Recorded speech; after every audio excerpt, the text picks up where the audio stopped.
উত্তর কাফরুলে অবৈধ নির্মাণ ও জমি দখলের অভিযোগ।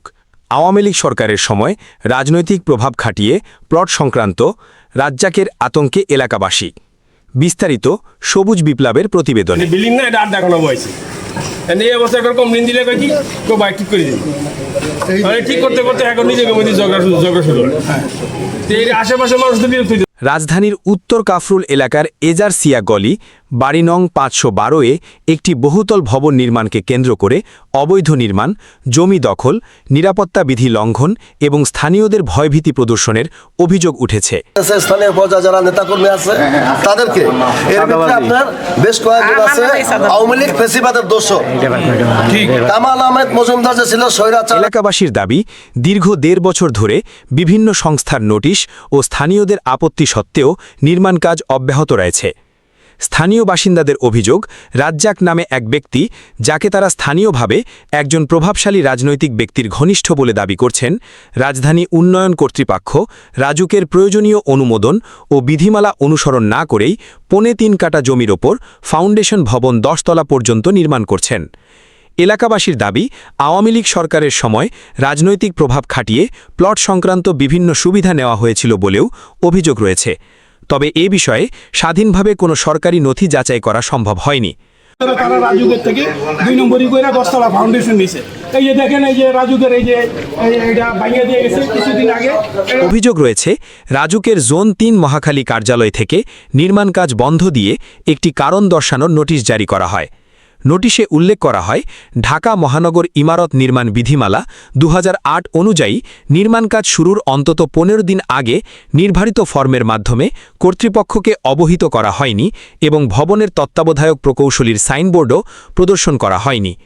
এছাড়া অভিযোগে বলা হয়েছে যে রাজুক অবৈধ নির্মাণ ঘোষণা করে কেন ভবনটি অপসারণ করা হবে না সে বিষয়ে মালিক পক্ষকে কারণ দর্শানোর নোটিশ দিলেও তারা সন্তোষজনক জবাব দিতে পারেননি। কোন সালে অনুমোদন পাইছেন এবং কয়তলা? কিছুদিন আগে আপনাদের রাজুক ভেঙে দিয়ে গিয়েছে, যেটা কারণ কি?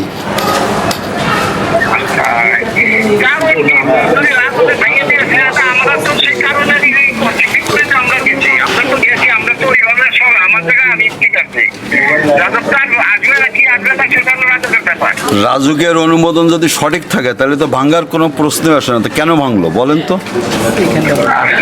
আচ্ছা, আরেকটা বিষয়, আপনার মনে করেন দোতলা একরকম, আপনার যে বিল্ডিংটার উপরের দিকে অন্যের জায়গার মাঝে যাচ্ছে কেন? তিনতলায় যে বাড়তি করছেন, 4 তলায় যে বাড়তি করার প্রস্তুতি নিচ্ছেন, এগুলো কেন? এবং রড এদিকে বের হয়ে আছে, এটা রাজুক ভেঙে দেওয়ার পরেও আবার নতুন করে শুরু করছেন, কারণটা কি?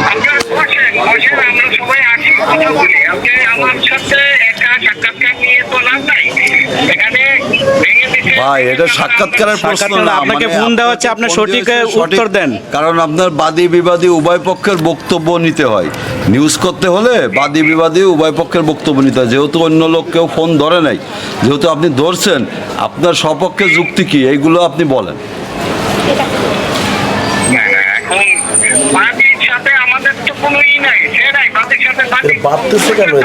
বাদী মানে কি? বাদী মানে এবং নির্দেশনা অনুযায়ী নির্মাণ কাজে প্রয়োজনীয় সংশোধনও আনেননি।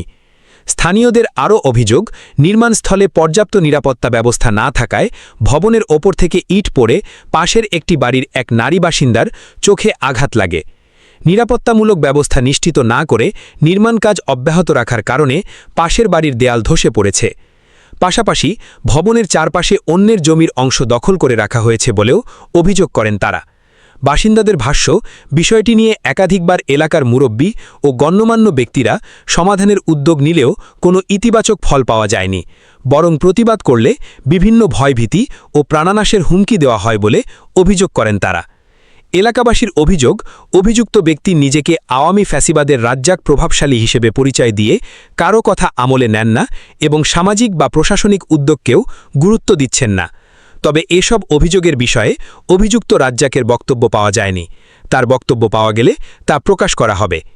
এ বিষয়ে এলাকাবাসী রাজধানী উন্নয়ন কর্তৃপক্ষ, ঢাকা উত্তর সিটি কর্পোরেশন এবং সংশ্লিষ্ট আইন শৃঙ্খলা রক্ষাকারী বাহিনীর কাছে দ্রুত তদন্ত করে প্রয়োজনীয় আইনগত ব্যবস্থা গ্রহণ এবং ঝুঁকিপূর্ণ নির্মাণ কাজ অবিলম্বে বন্ধের দাবি জানিয়েছেন।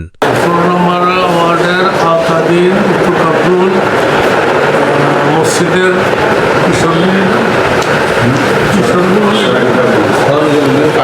স্বর্ণিকা বিল্ডিংয়ের পাশে উত্তর পাশে 511 নম্বর বিল্ডিং নাম্বার, ওখানে প্রায় দেড় বছর ধরে একটা বিল্ডিংয়ের প্ল্যান নিয়ে আসছে রাজুক থেকে। আমরা প্ল্যানটা আমরা অনেকবার দিলে পাশের জমি বা বাড়িওয়ালার সাথে পাশের যে পিছনে বাড়িটা আছে ক্যান্টনমেন্ট বোর্ডের একটা স্বায়ত্তশাসিত একটা ইয়া, ওখানে চাকরি করে।